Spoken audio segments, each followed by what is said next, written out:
Bismillahirrahmanirrahim. Assalamualaikum warahmatullahi wabarakatuh. Assalamualaikum warahmatullahi wabarakatuh. Alhamdulillah, nahmaduhu wa nasta'inuhu wa na'udzu billahi min shururi anfusina wa min sayyi'ati a'malina. Man yahdihillahu fala mudilla lahu wa man yudlil fala hadiya lahu. Asyhadu an la ilaha illallah wahdahu la syarika lahu wa asyhadu anna Muhammadan rasulullah. La ilaha illallah.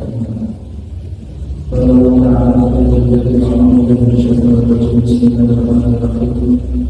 Ya ayyuhalladzina amanu taqullaha haqqa tuqatih wa la tamutunna illa wa antum muslimun.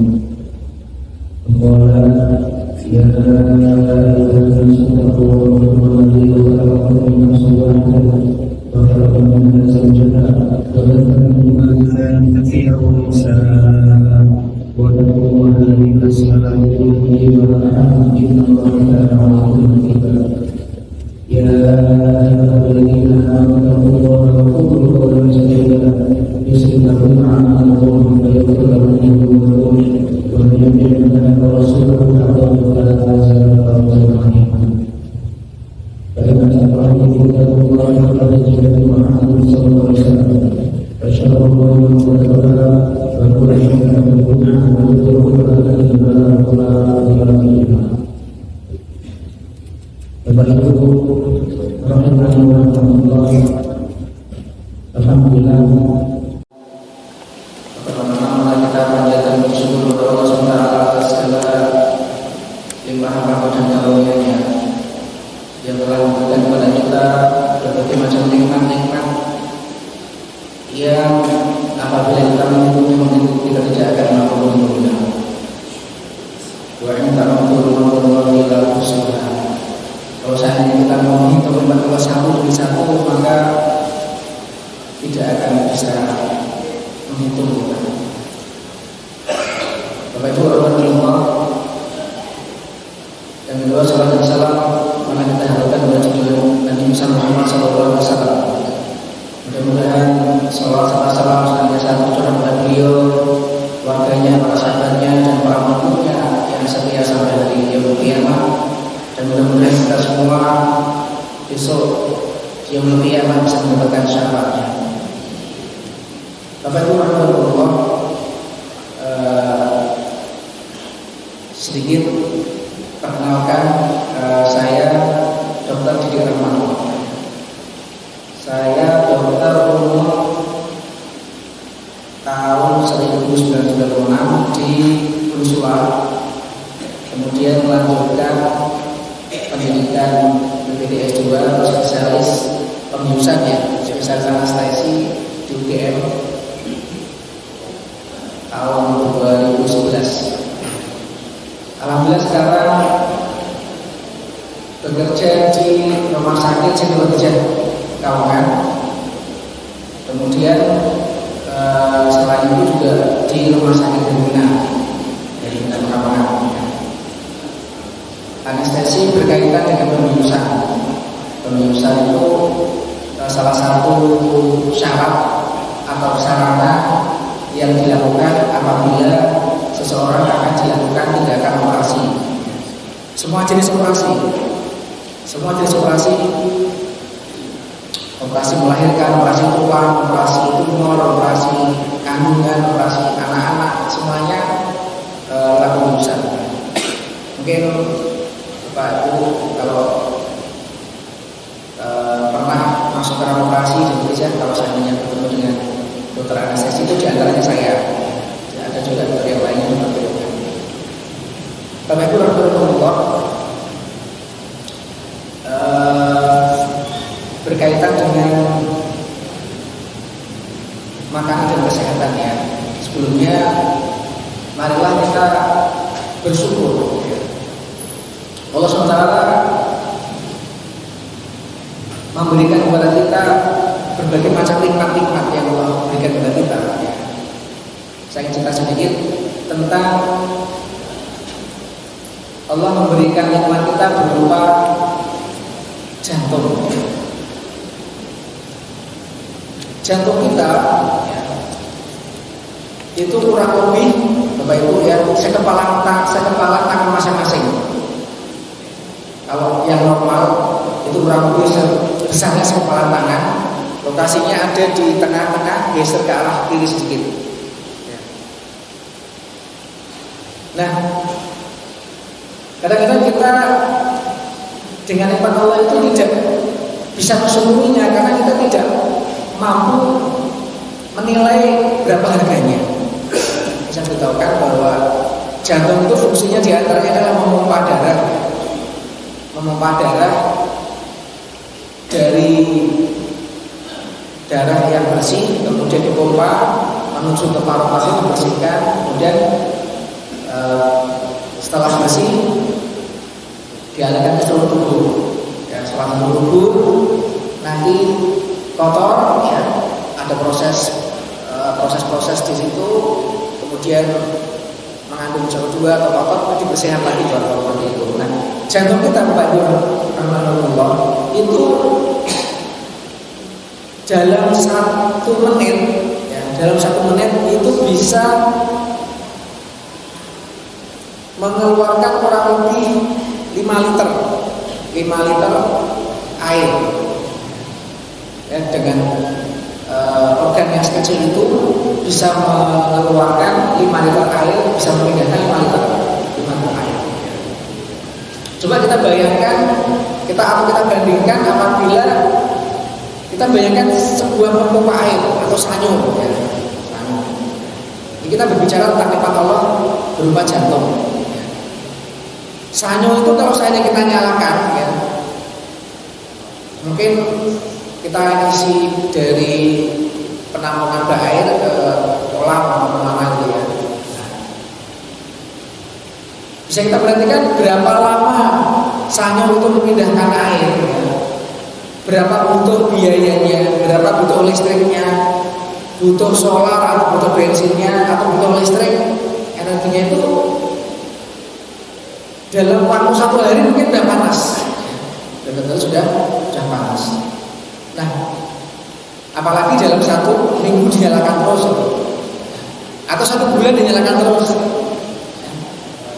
atau setahun dinyalakan terus, kira-kira panas dan panas dan mungkin akan rusak. Masya Allah, Allah SWT menciptakan mini pompa air sebesar ini saja, ya. Itu dari kita dilahirkan sampai dengan sekarang tidak pernah berhenti. 1 menit aja nggak pernah berhenti. Hatta kita tidur, jantung tetap berproses terus. Tidak butuh listrik, tidak butuh bensin. Masya Allah. Coba kalau jantung berhenti 5 menit aja, orangnya udah meninggal. Itulah nikmat Allah yang diberikan kepada kita. Di antaranya dalam 1 menit itu bisa 5 liter air, ya. Sekarang kalau dalam 1 hari saya hitung itu sekitar 7.000 liter atau 1 tangki air itu kalau saya lihat, 1 tangki air bersih itu. Kalau setahun ada 480 mil. Kalau sekarang usia kita 50 tahun, udah berapa nikmat yang Allah berikan kepada kita, Masya Allah. Jadi, betul, ya, wa ta'ala nikmat Allah ini la tusuha. Kalau kita mau menghitung nikmat Allah, maka kita tidak akan pernah bisa menghitungnya. Bapak Ibu rahimahullah, nikmat yang kedua yang Allah berikan kepada kita yang hendaklah kita sadari adalah bahwa kita ini dari lahir sampai dengan sekarang itu bisa bebas menghirup yang namanya oksigen atau O2. Kita tanpa menyadarinya, Bapak Ibu teman-teman. Sejak kita dilahirkan saja kita butuh oksigen sampai dengan sekarang. Kita bisa menikmatinya kapan saja dan di mana saja. Padahal Bapak Ibu rahimahullah, karena saya bekerja di rumah sakit, ya, oksigen itu di rumah sakit itu bayar. Nah, berarti kan kalau Bapak Ibu rumah sakit ada tabung oksigen, ya, tabung-tabung yang ada di samping pasien itu, ya. Itu satu tabungnya itu harganya sekitar 300.000 yang kecil. Yang gede itu sampai dengan berapa? 1 juta. Itu hanya untuk tempatnya saja. Sedangkan oksigennya ya, itu isi ulangnya kalau 1 meter kubik itu 25.000 kurang lebih habis dalam 4 jam. Kalau 1 hari kurang lebih 150.000. Bapak Ibu Rahmatullah, kalau rumah sakit itu kalau sakit dia butuh tambahan oksigen, mungkin sesak, pasang jantung, atau asma, paru-paru ya. Itu dinyalakan 4 liter per menit itu kurang lebih 1 hari itu menghabiskan sekitar 150.000. Nah kita bisa bayangkan kita dari kecil sampai sekarang udah berapa juta, berapa miliar, berapa triliun oksigen yang harus kita bayar sama Allah Subhanahu wa taala. Kadang-kadang ya kita mau berpikir di situ, insya Allah betapa nikmat Allah itu sangat banyak sekali. Belum yang lainnya nikmat mata, kita bisa melihat, kita bisa mencium dengan hidung, kita bisa mendengar. Kalau dirinci satu demi satu, insya Allah. Bapak Ibu Rahmatullah, berbicara tentang makanan ya, itu dan kesehatan ya, tentunya jangan sampai kita begitu terfokus dengan yang namanya makanan atau jasmani saja. Itu yang utama, yang fokus itu. Kalau makan atau jasmani ya kita makan 3 kali sehari itu udah cukup, yang lain udah cukup. Bahkan kalau seandainya kita mau makan makanan yang haram, itu pun udah cukup untuk bisa menghidupkan jasmani kita. Karena jasmani itu hanya sebatas apa? Wasilah atau sarana untuk kita beribadah kepada Allah. Sedangkan kesehatan rohani, kesehatan akal, itulah yang sebetulnya perlu kita perhatikan. Adapun nanti kita berbicara masalah makanan, namun makanan yang sesungguhnya adalah makanan rohani. Jangan sampai yang namanya makanan itu juga diasumsikan hanya untuk makanan jasmani saja. Ya, tapi makanan untuk rohani itu juga diutamakan. Makanya ada yang namanya santapan rohani. Ya, karena memang kebutuhan makan itu tidak hanya jasmani, tapi rohani juga membutuhkan makanan. Itu yang kadang-kadang itu kita lupa. Kita makan setiap hari untuk jasmani kita, tapi kita tidak memberikan makanan rohani kita.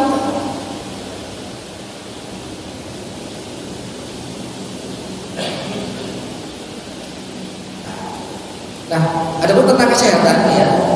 Di WHO sendiri definisi dari kesehatan adalah sehat fisik, mental, sosial. Ya, jadi tidak hanya fisik saja. Fisik, mental, dan sosial. Fisik tidak hanya terbebas dari penyakit saja atau dari kecacatan saja, tetapi juga ada mental dan sosial.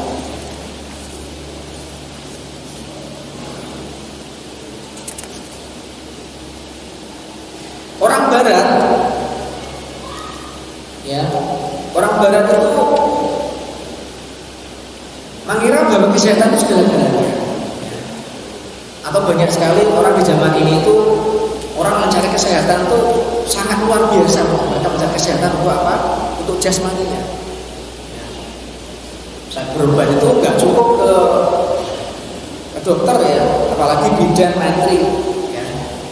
Ke dokter itu nggak cukup, karena rumah sakit kadang-kadang apa? Bahkan sampai ke luar negeri. Ya, saya pernah tahu ada satu pasien sakitnya itu batuk pilek, Pak. Berobatnya kemana? Singapura. Insya Allah. Batuk pilek itu di Singapura. Berapa pesawat terbangnya? Belum nanti kalau di sana, kalau di Singapura itu otaknya itu cek darah lengkap, ronsen, USG itu semuanya menjadi otak. Padahal apa? Batuk pilek. Saking takutnya menderita sakit, saking pengennya hidup sehat, sehingga fotonya harus hidup 1000 tahun lagi. Ya, sehingga sampai sakit batuk pilek aja ke berpikir itu ada yang seperti itu. Kenapa?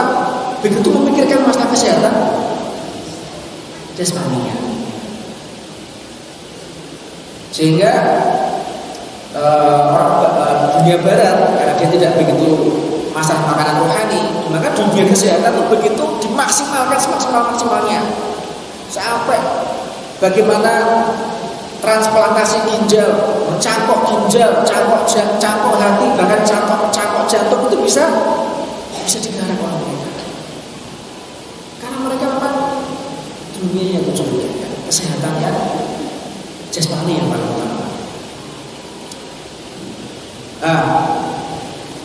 Akan tetapi Bapak Ibu rahmatullah, sebetulnya agama Islam lah yang sebetulnya sangat memperhatikan masalah kesehatan. Kalau dunia barat itu begitu memperhatikan masalah kuratifnya atau pengobatannya, tapi Islam itu sudah mulai memperhatikan masalah preventifnya, promotifnya. Sebelum sakit sudah diperhatikan. Oleh karena itu dalam hal ini kita akan berbicara masalah makan, ya. Bagaimana Rasulullah SAW mengajarkan tentang adab-adab makan itu semuanya kalau dikaji di dalam segi kesehatan itu sangat luar biasa. Di antaranya bagaimanakah kita diperintahkan untuk makan makanan yang halal dan baik, ya. Untuk makan yang halal dan baik, ya. Kemudian juga makan dan minum jangan berlebihan, ya. Kemudian makan dan minum sambil duduk, ya. Itu semuanya akan kita bahas nanti dengan kita. Dan itu semuanya sangat berkaitan dengan kesehatan kita. Tidak boleh bersandar misalkan, jangan ditiup dengan menggunakan tangan, ya. Itu semuanya merupakan sarana-sarana yang disampaikan Allah SWT kepada Rasulullah, pada kita semuanya untuk menjaga kesehatan kita. Kemudian yang kedua di antara cara tidur, ya.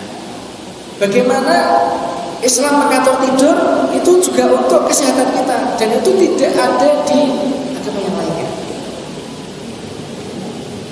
Nah, kalau tentang tidur ini, contoh adalah sunahnya apa, miring ke sebelah kanan, ya. Ya ternyata Bapak Ibu rahmatullah, sebagaimana tadi saya katakan, ya, jantung itu ada di posisi tengah, kemudian miring ke arah sebelah kiri sedikit, sedikit. Dengan posisi anatomi seperti itu, kalau kita miring ke arah kanan, maka cenderung tidak ada organ-organ yang menindihnya ketika jantung itu, kita itu beristirahat. Karena paru-paru itu ada dua lobus, ya, ada dua cabang, kanan dan kiri. Cabang yang kanan itu dibagi lagi menjadi 3, atas, tengah, dan bawah. Kalau paru-paru sebelah kiri itu dibagi 2, hanya ada 2, yaitu atas dan bawah, ya, dan jantung ke arah sebelah kiri. Maka kalau ketika kita miring ke arah kiri, jantungnya akan seolah tertindih dengan organ yang lebih berat. Nah, kalau kita miring ke arah kanan, dia akan lebih ringan. Maka jantung akan bekerja lebih mudah, peredaran darah juga akan lancar. Maka dengan begitu kita bangun tidur terasa lebih segar. Karena apa? Peredaran darah lancar banget, ya. Curah jantung juga akan lebih banyak.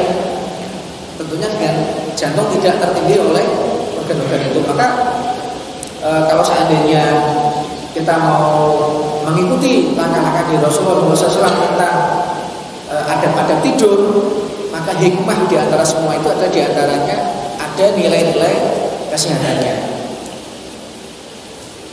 Bapak Ibu rahmatullah, tentang makanan, dalam sebuah hadis yang diriwayatkan Imam Bukhari dan Muslim dikatakan, ya gulam samillaha wa kul biyaminika wa kul mimma yalika. Wahai gulam, sebutlah nama Allah, makanlah dengan tangan kananmu, dan makanlah makanan yang berada di dekatmu. Bapak Ibu rahmatullah, di dalam hadis ini ada 2 hikmah. Yang bisa diambil di antaranya adalah wakul biyaminik, makan dengan tangan kanannya. Nah, di dalam penjelasannya tangan kanan ini makna hakiki jadi menggunakan tangan, tidak menggunakan alat yang dengan menggunakan tangan kanan. Misalnya kita menggunakan sendok dengan tangan kanan, itu benar. Tapi di sini konteksnya dengan menggunakan tangan kanan. Allah Subhanahu wa taala dan Rasulullah SAW memisahkan makan dengan tangan kanan dari istinja atau cebok dengan menggunakan tangan kiri. Gambaran tidak ada. Di dalam gambaran tidak diajarkan. Dunia Islam memang seperti itu. Karena apa? Karena memang kalau saat kita mau berpikir lagi, ya, ternyata di dalam kotoran itu banyak mengandung kuman-kuman yang sifatnya bukan komensal, tapi sifatnya parasit. Tapi sifatnya bisa mengakibatkan penyakit. Kadang-kadang meskipun sudah cuci tangan, tetapi tidak bisa sebersih kalau kita lihat secara mikroskopis, ya, secara mikroskop masih ada kotorannya. Nah, maka kalau seandainya orang mau operasi Bapak Ibu ya, itu kan langkah-langkahnya kan luar biasa sekali ya. Mulai dari kamar operasi itu kan ada area-area tertentu yang sterilitasnya itu berbeda dibandingkan dengan misalkan dari ruangan rumah sakit. Ruang rumah sakit nanti tingkat 1, nanti tingkat 2 ada area lagi mau masuk ke ruang operasi, ya. area ganti baju, area makan, area dokter, area perawat, area ganti seperti itu ada areanya lagi. Nanti setelah itu ada area lagi yang semi steril, ya. Jalan pasien masuk ke ruang operasi, ya. Kamar operasi. Di dalam kamar operasi itu sterilitasnya berbeda. Nanti ada lagi tingkat yang paling steril itu di dalam tubuhnya pasien yang mau dioperasi. Itu kan tidak boleh ada sentuhan sedikit pun dengan menggunakan tangan yang non steril. Dibersihkan dengan alkohol, dibersihkan dengan betadine, ya. Kalau tersentuh dengan tangan, meskipun sudah cuci tangan nih, diulangi lagi sterilitas lagi. Karena secara mikroskopis tidak terlihat. Sehingga tindakan operasi diharapkan tidak ada infeksi yang bisa menyebabkan kegawatan yang lebih fatal. Oleh karena itulah Islam mengatur menggunakan tangan, berbeda dengan istinja menggunakan tangan kiri. Maka Islam mengatur sampai seperti itu, tidak terdapat di agama yang lain. Dipisahkan itu, meskipun ya bisa makan dengan tangan kiri bersih, tetapi memang dilarang karena begitu ada kuman di kotoran itu banyak sekali kuman-kuman yang bisa menyebarkan penyakit. Di dalam hadis yang lain tentang menjilati jari tangan, ya. Qala Rasulullah sallallahu alaihi wasallam, "Idza akala ahadukum ta'aman fala yamsah yadahu hatta yalqaha aw yulqiha." Hadis muttafaqun alaih. Rasulullah SAW bersabda, jika salah seorang di antara kalian makan, maka janganlah ia mengusap tangannya, membasuh tangannya sebelum ia menjilatinya atau orang lain yang menjilatinya. Hadis yang bukan Muslim, makanya ini Rasul berbicara masalah makan. Jika salah seorang di antara kalian makan, maka janganlah ia mengusap tangannya. Artinya apa? Makan itu sunahnya menggunakan tangan, bukan menggunakan yamin yang sebelah kanan, tidak hanya sebelah kiri, ya, tetapi dengan tangan kanan sunahnya.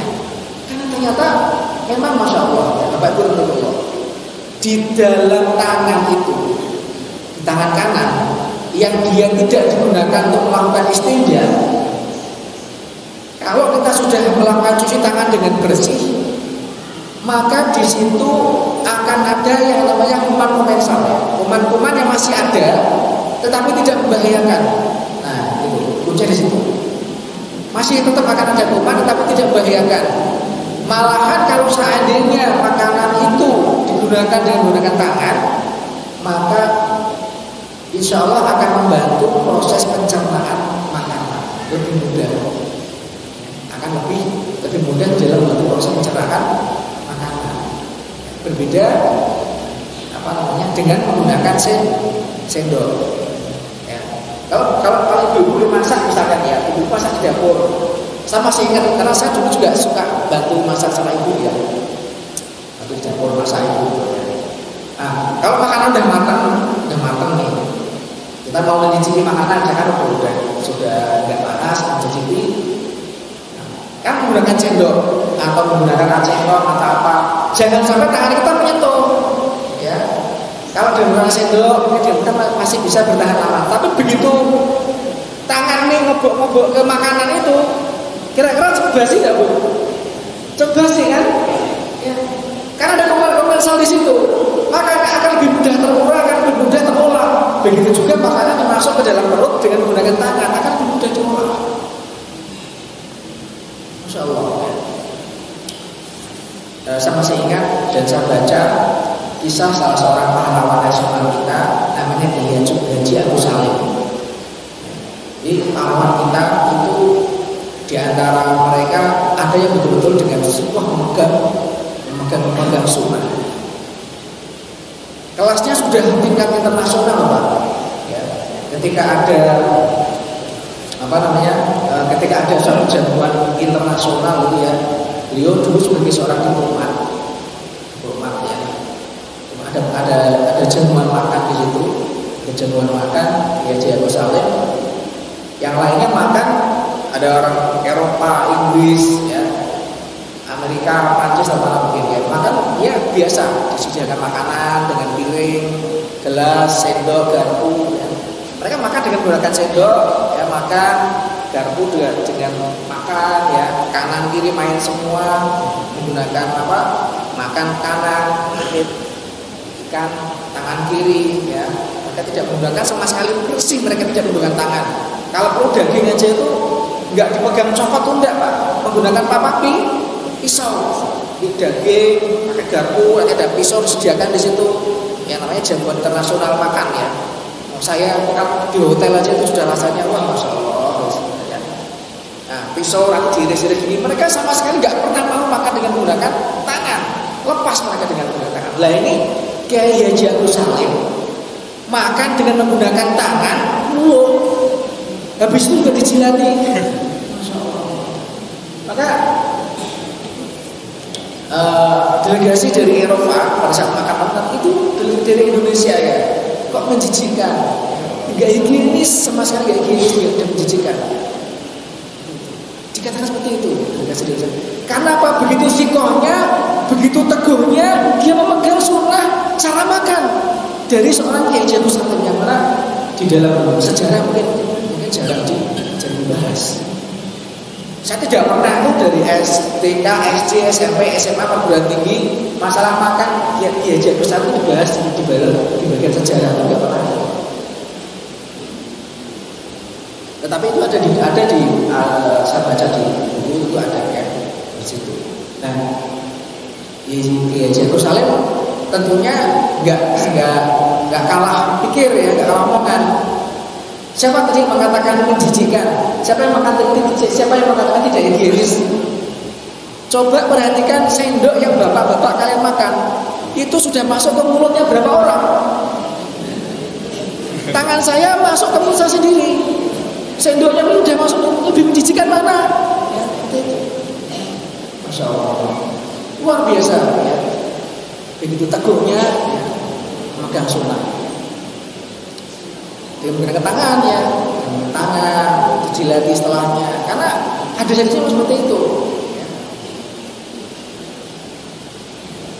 Itu ternyata tokoh-tokoh pahlawan kita itu seperti itu. Oleh karena itulah dulu Indonesia bisa merdeka itu karena memang pejuang-pejuang kita kayak Pangeran Diponegoro, Mapolek, Agus Salim, nanti tokoh-tokoh yang lainnya. Itu dalam hal masalah makan, mereka seperti itu. Tentunya dalam hal yang lainnya mereka lebih menjaga lagi syariat apa ya. Tidak hanya masalah makan ya. Itu seperti itu. Nah, masalah makan yang lain diantara adalah jangan makan sambil bersandar. Rasulullah SAW bersabda, "Amma ana fala aku muttaqian." Adapun saya tidak makan atau tidak suka makan sambil bersandar. Itu suara terpilih. Jadi kalau lagi makan itu kalau sambil bersandar gini ya, itu tidak baik untuk kesehatan.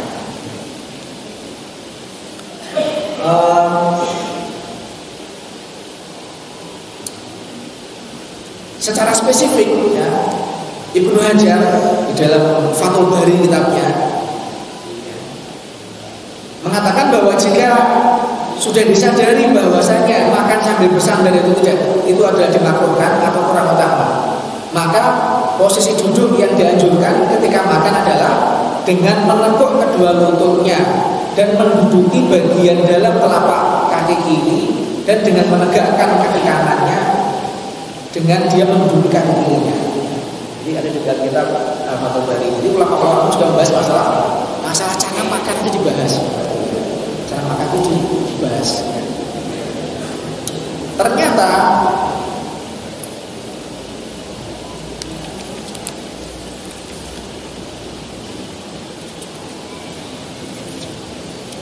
Ternyata kalau seandainya di dalam ilmu kedokteran seseorang itu kalau makan dengan cara seperti itu, dengan cara duduk,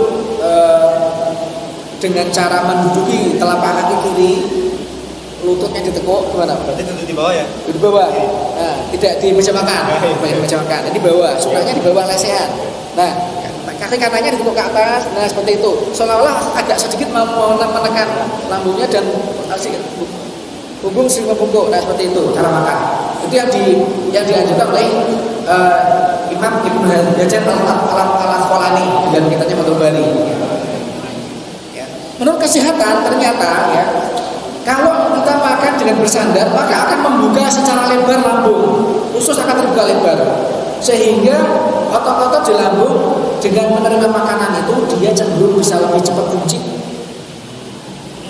Jadi saya soal kalau buka gini ya, makan itu lambungnya bisa cepat buncit ya. Maka kalau yang pengen six pack ya atau perutnya agak buncit itu di atas jangan makan sambil bersandar. Biasanya kalau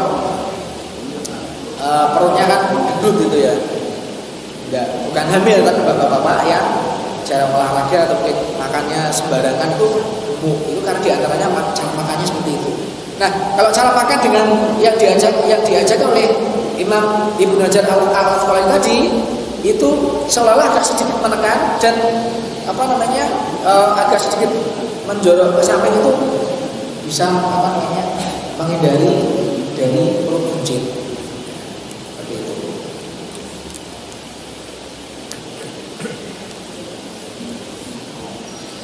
Nah, itu tidak boleh bersandar. Kemudian ada pada makan yang lainnya adalah makan sambil duduk atau minum sambil duduk. Ya. Dari Anas radhiyallahu anhu yang berkata, Nabi sallallahu alaihi wasallam annahu naha ayyashrabar rajulu qa'iman. Dari Nabi sallallahu alaihi wasallam di mana beliau melarang seseorang minum sambil berdiri. Ada orang tanya, bagaimana dengan makan? Anas menjawab, minum aja nggak boleh. Yang berarti apalagi lebih parah, lebih jelek makan sambil berdiri. Seperti itu. Hadis riwayat Muslim. Karena makan itu lebih membutuhkan waktu lama daripada minum. Minum yang cepat aja langsung selesai aja disyaratkan mau duduk, apalagi makan kan lama.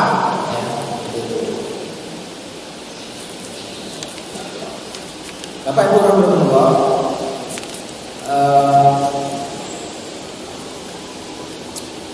oleh karena itulah kadang-kadang kalau kita menghadiri acara jamuan makan itu, saya tuh kadang-kadang prihatin itu tamunya banyak ya, orang terkenal, misalkan ya Bapak Ibu orang yang ternama di kampung atau ternama di mana itu, tamunya banyak, gedungnya penuh, porsinya sedikit.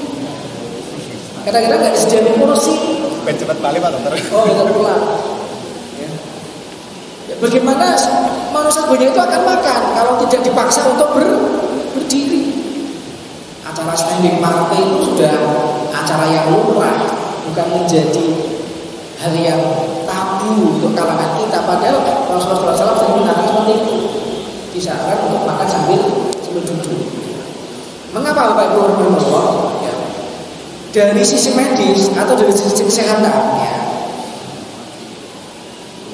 seseorang itu lebih siap menerima makan, lambung lebih siap menerima makanan ketika dia duduk.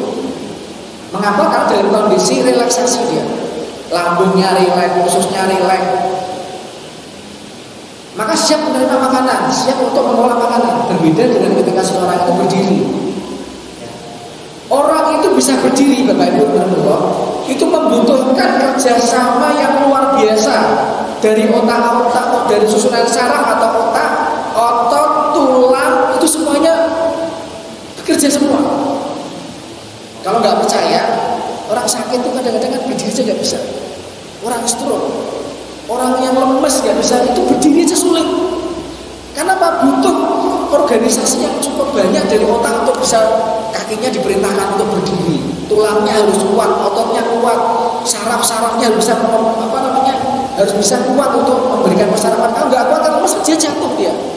Oleh karena itulah ketika dia berdiri, maka semua organ-organ, semua saraf, semua otot itu semuanya tegang. Karena itulah dia tidak bisa siap menerima makanan dengan berbeda ketika kita tuh duduk dengan rileks.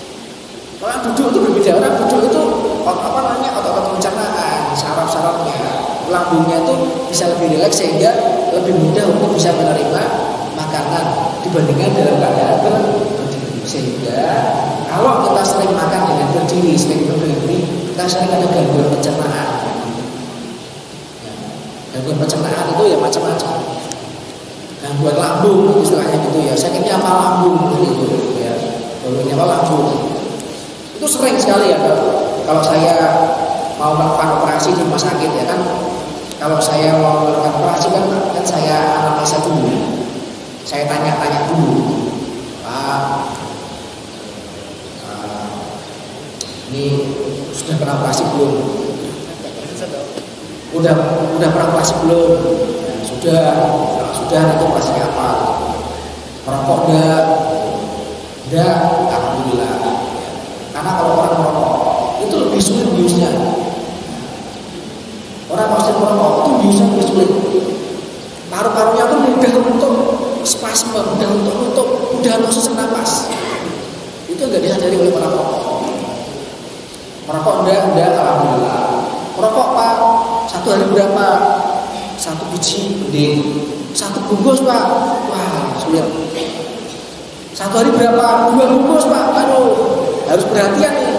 Karena kalau ketika nanti kita melakukan satu tindakan yang namanya laringoskopi, kita mau membantu memasang alat bantu napas, itu kadang-kadang itu begitu dibuka tutup sulit dia, nggak bisa napas pasiennya, bahaya. Itu kalau perokok berat. Makanya kalau Islam itu melarang merokok itu masya Allah luar biasa. Islam itu sangat bagus sekali, sangat indah sekali di dari kesehatan begitu. Nah, nanti ditanya pernah minum minuman keras enggak? Kalau es pernah Pak, keras itu. Kalau minum keras enggak pernah, alhamdulillah. Kalau pernah, wah biusnya juga sulit, butuh dosis obat yang banyak. Kalau orang normal itu 1 ampul udah cukup untuk dia tidur. Ya. Orang yang biasa minum minuman keras, narkoba, psikotropika itu 1 ampul masih kurang, masih beles saja dia. Tenang saja dia. 2 ampul itu adalah kan baru kantor-kantor itu. Padahal kan dosis semakin banyak semakin bahaya. Makanya, insya Allah ya, Islam mengatur dengan sangat baik. Bapak Ibu Rasulullah, Rasul sudah mengatakan, Allah SWT berfirman dalam surat Al-Baqarah 128. Ya ayyuhan nasu kulu mimma fil ardi halalan thayyiban. Hei manusia, makanlah yang halal tapi baik. Ya. Wala tatakhudhu bi syaitan, dan jangan mengikuti langkah syaitan. Makanan yang halal dan baik itu ada 2 macam. Halal itu ditinjau dari kehalalannya, dari cara mendapatkannya, kesabarannya. Thayyib itu baik makanannya. Nah, di antara makanan yang tidak baik ya, adalah contohnya apa? Makanan yang tidak baik, di antaranya makanan yang diharamkan ya, yang diharamkan. Contohnya misalkan ular, daging biawak, kecoa, ya, daging harimau gitu. Karena ternyata Bapak Ibu Allah, jenis makanan itu bisa mempengaruhi karakter manusia. Apa yang dia makan itu bisa mempengaruhi karakter manusia. Ibnu Qayyim al-Jauziyah mengatakan, seseorang akan memiliki kemiripan sifat karakter dan sifat dengan jenis makanan yang dikonsumsinya.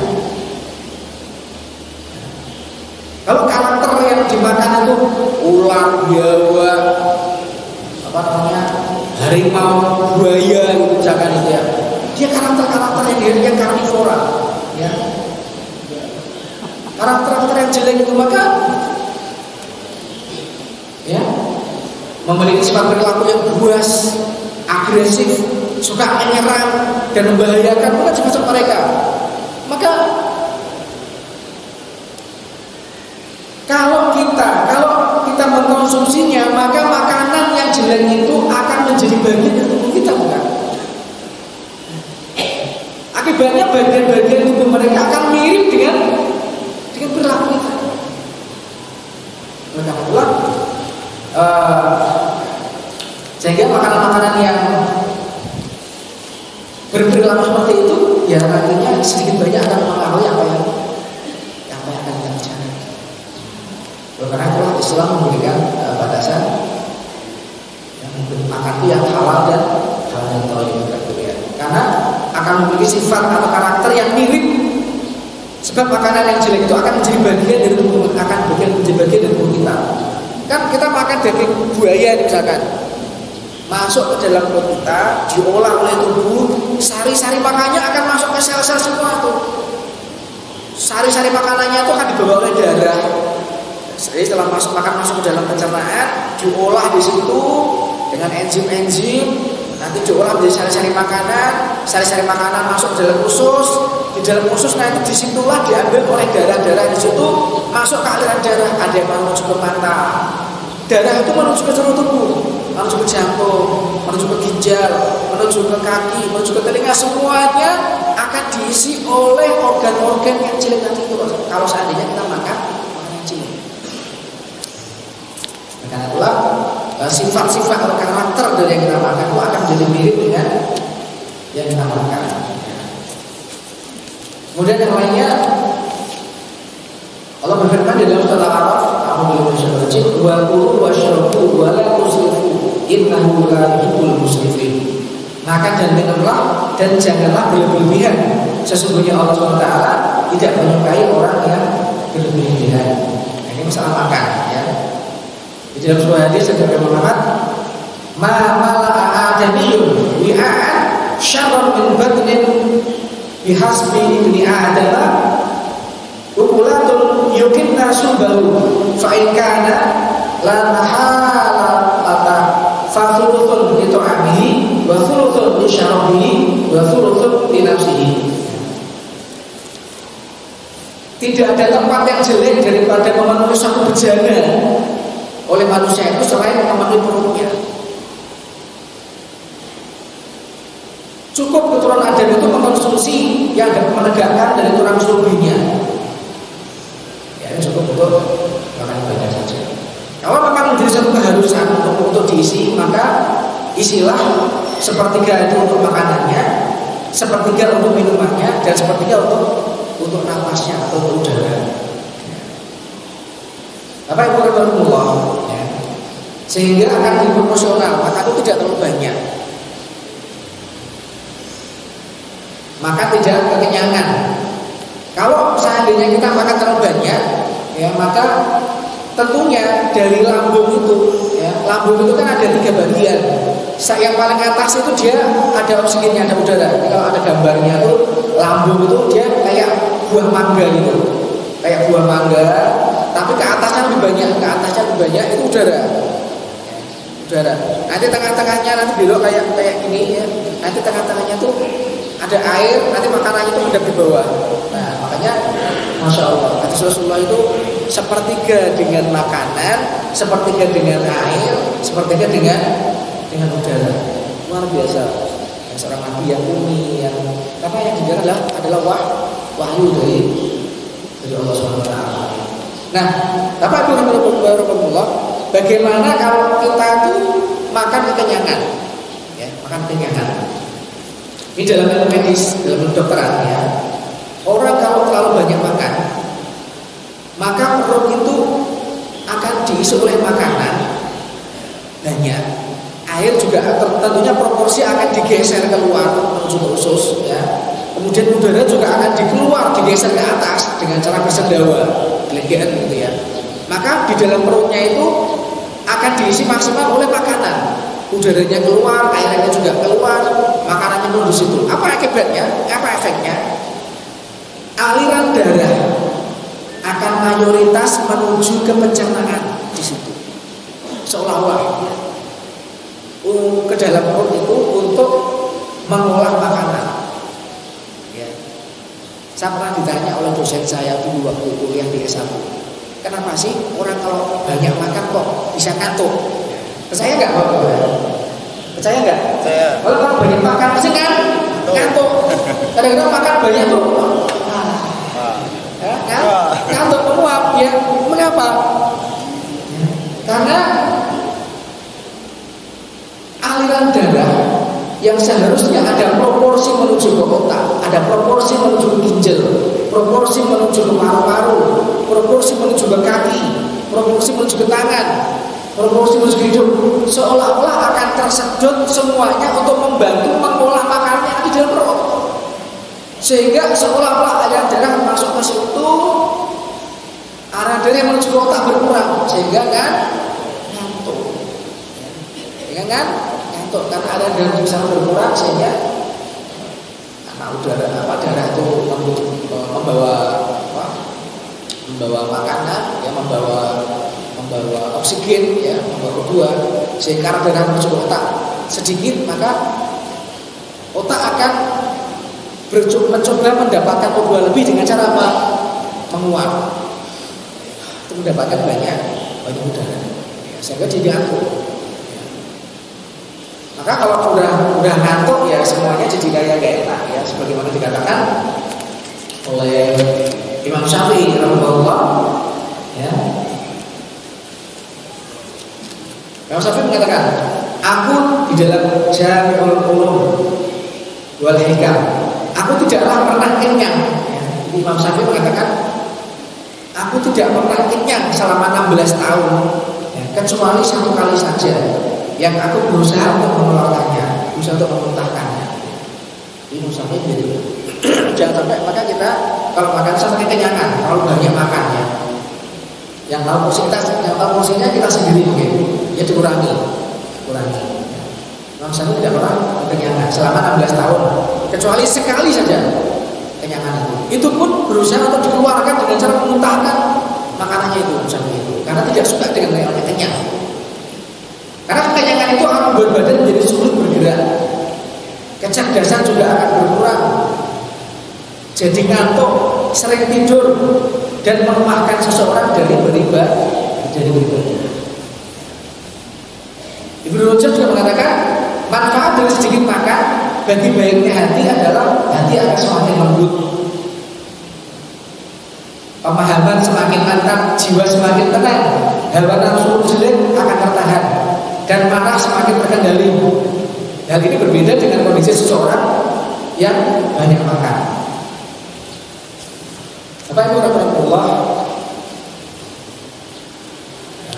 saya ada beberapa punya ya, mudah bisa kita bahas di lain waktu pada kesempatan nanti, maka tidak tergesa-gesa ya. Bagaimana mempunyai makanan? Berapa kali mempunyai makanan? Mengapa harus punya? Bagaimana dengan makanan yang tidak punya? Ya jus, ya. Bagaimana puasa dan yang lain-lainnya? Mungkin akan kita bahas nanti di lain kesempatan apabila ada waktu, apabila Allah menghendaki kita semuanya. Saya kira Bapak Ibu Alhamdulillah demikian apa yang bisa saya sampaikan. Mudah-mudahan yang sedikit ini memberikan manfaat bagi kita semuanya. Kalau ada benarnya dari Allah SWT, bahwa kita laksanakan, kita kerjakan sedikit demi sedikit apa yang kita mampu, semaksimal mungkin kita bisa.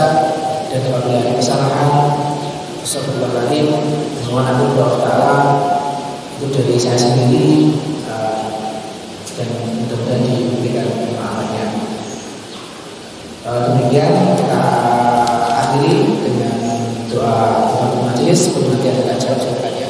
Subhanallah wa bihamdihi, asyhadu an la ilaha illa anta, astaghfiruka wa atubu ilaik. Wassalamualaikum warahmatullahi wabarakatuh. Waalaikumsalam. Masya Allah, Bapak menyampaikan, mencerahkan dan menggembirakan. Seharusnya ini tema terus belajar ini Ibu Bapak ya, tapi karena berhubung waktu jualan yang harus selesai, dilanjut dengan maaf, sedikit tanya jawab betul ya. Buat tema dan Bapak betul ya. Ibu Bapak yang ingin istilahnya menyampaikan berkaitan dengan kesehatan makanan yang merasa sekuat kolesterol, diabetes, Bapak. Silakan Ibu dulu ya Bapak. Ibu silakan. Ada yang dipertanyakan oleh Bapak dokter apa pribadi kami? Ustaz Amiruddin yang dulu nih, ketua kami di pimpinan daerah dari Majelis Tabligh. Pak Ustaz. Assalamualaikum warahmatullahi wabarakatuh.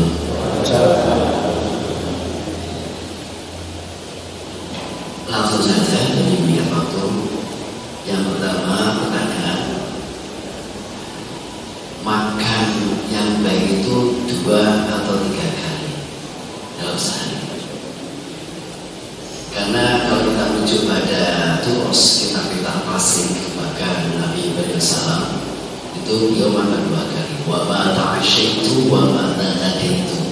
Aku nggak makan malam atau pagi. Kita mau kejulian.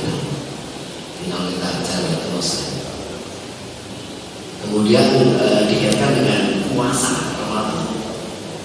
Bapak Ibu kira-kira makan berapa kali? Puasa 4 kali. 2, 3, 4. Sehat betul. Sehat. Sumu tasbih. Kebiasaan yang kurang baik di masyarakat Pekalongan khususnya. Kalau pagi itu kalau belum makan nasi belum sarapan. Padahal oleh seorang kacang hijau, pompo, bolak-balik, ketan, tapi sama belum.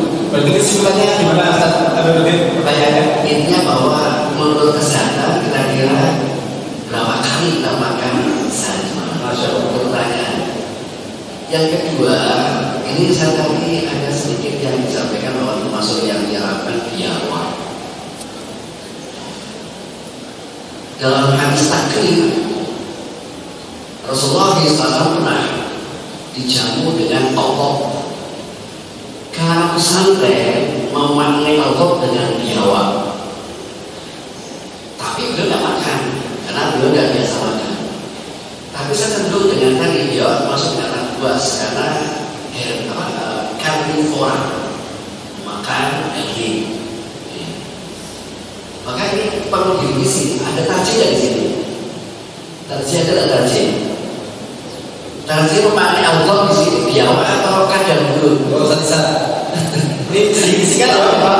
Soalnya di pesantren sampai sekarang memaknai Allah dengan biawak berarti kan sudah biasa memakannya. Maaf ya. Jadi saya cenderung kepada biawak haram karena bersama dengan buaya makanannya daging buas. Maka pengertian aku ada kadang dulu itu saja ya. Jadi ini bukan pertanyaan. Hanya untuk menekankan bahwa benar saya setuju dengan yang biawak itu haram, tapi nanti untuk lebih kompeten kegiatan dengan yang siap ini saja. Terus assalamualaikum warahmatullahi wabarakatuh. Waalaikumsalam warahmatullahi wabarakatuh. Asal jawab apa? Satu lagi, Ibu ini yang sini. Ini pertanyaan yang seharusnya bertanya ke Ibu. Ini kesempatan Bapak tahu. Pak silakan. Tidak ada kok. Ibunya malu di Bapak. Nanti sendiri Bapak tanya. Silakan Bapak.